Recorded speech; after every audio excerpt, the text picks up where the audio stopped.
Okay, wheelchair fighting man here. This podcast or vlogcast or whatever you want to call it, and the reason I make these videos so simple is because basically, why the hell not? Look, today we're talking about record breakers in boxing, and sort of in sport in general. Well, in combat sports anyway, because I think that's kind of tougher. The toll it takes on your body. And also the fortitude to do it. I think really on from that, looking at, Marciano being the only undefeated world champion with a perfect record, I wonder if we'll see that again. If Tyson Fury remains, you can't compare the two, but if Tyson Fury remains in retirement at this present moment,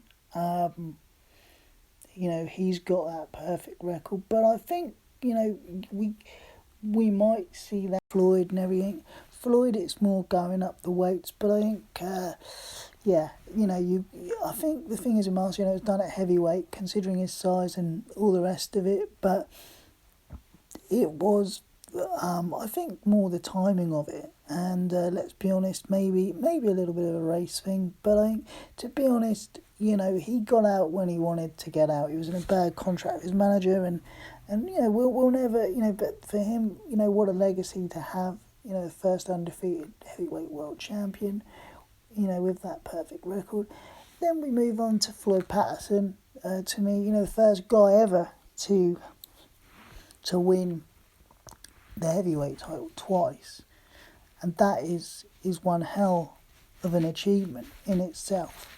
And people really forget that Floyd Patterson, to be undisputed heavyweight champion, very underrated fighter for his day. And if you look at, Cus D'Amato, who went on later to, at the time, Floyd Patterson held two records because he was the youngest heavyweight champion, and he was the only other man to win the title twice, and he's the first man ever to win the world title twice, which I find fascinating on one hand.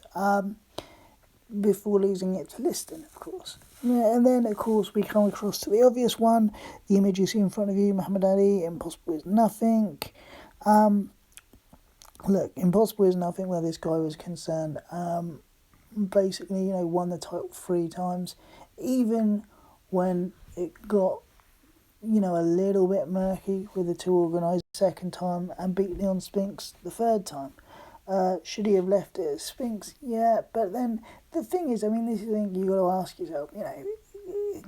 With Muhammad Ali, could he have done it 4 times? I think, yeah, but I don't think really. Like, I honestly believe if he had lost to Shavers or someone like that, or just gone, I'll lose this one and then I'll win it. He wasn't that kind of guy to go, well, I'll lose this one, I'll win that one, and then I'll win again later. You can't odds it in this sport, but 3 times undisputed champ. I think you're going to get, now you've got the world, but it doesn't mean, you look at Mikhail Kessler, 5-time world champion. You look at Carl Froch, 4-time world champion at super middleweight, at heavyweight. Again, you've got multiple time world champions, but to be the man, the undisputed man, my God, it takes a hell of a lot. The only guy I can think that really comes close to that is probably, repeating even anything remotely close to that, probably Evander Holyfield. But Riddick Bowe gave up the WBC title, so that went to Lennox, but he was the lineal champion at that point.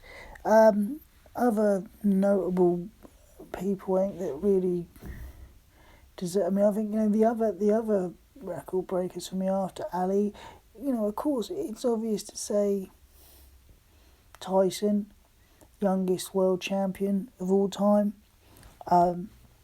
won various versions of the title, but won all the titles, and then lost them to Buster Douglas famously in Tokyo. I think that that is an amazing feat what they did, but they needed to keep him fighting, and now you have to ask yourself, at what cost was that worth? Was it worth his education? Was it worth all of that? Was it worth some of the things that later went on. Then, of course, we look at the most titles won. Now, at the moment, there's some controversy over this, but for the main four, let's go with that. The most titles won is apparently by Oscar De La Hoya, because he's got 10 world titles.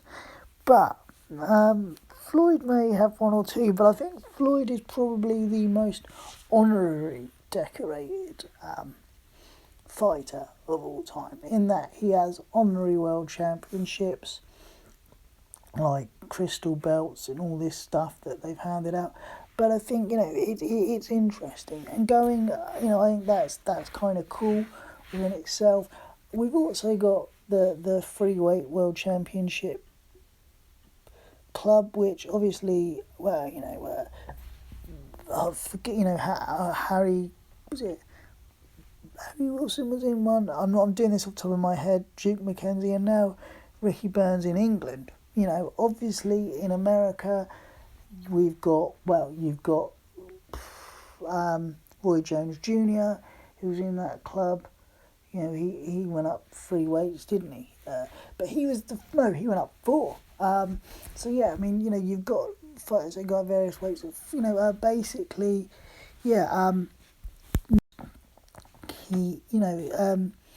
have that elite club of the freeweight world champion club, and that's hard enough to get into.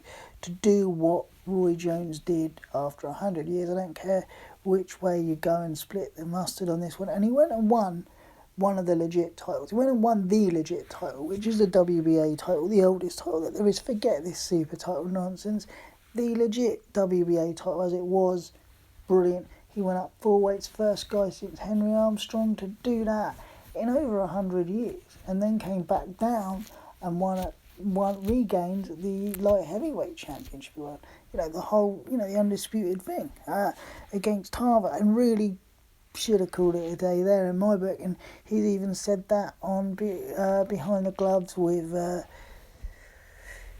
Steve Collins and various people like that. But basically, who else? Who was I going from there? I was going from Roy Jones to, of course, we cannot forget the list. We've got to put George Foreman in there, the oldest ever heavyweight champion. If Shannon Briggs has his way. But, basically, oldest heavyweight champion at 45, is it? 45?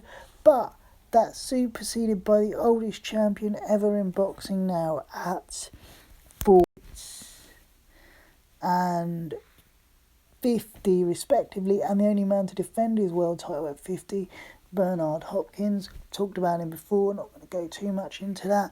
The man with the most knockouts ever, the most knockouts in boxing ever, Archie Moore, brilliant.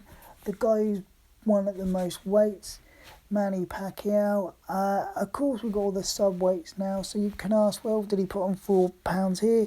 Did he put on world champion? With all these subdivisions, it's really, you could be there all day. But the fact is, he won at 8 weights, legit, and he's had some wars, and he's still going.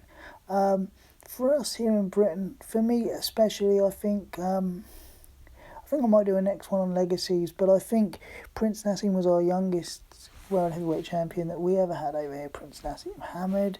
And we've also just had a history maker in James DeGale recently being our only gold medalist to go on and win a world title.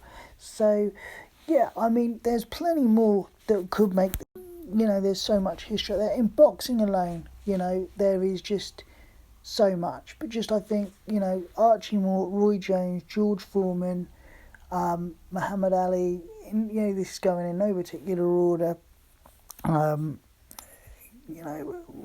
Henry Armstrong, all these guys, great record holders, and I think, we won't see the likes of that again in this sport. So, I hope we do, but we probably won't in my lifetime.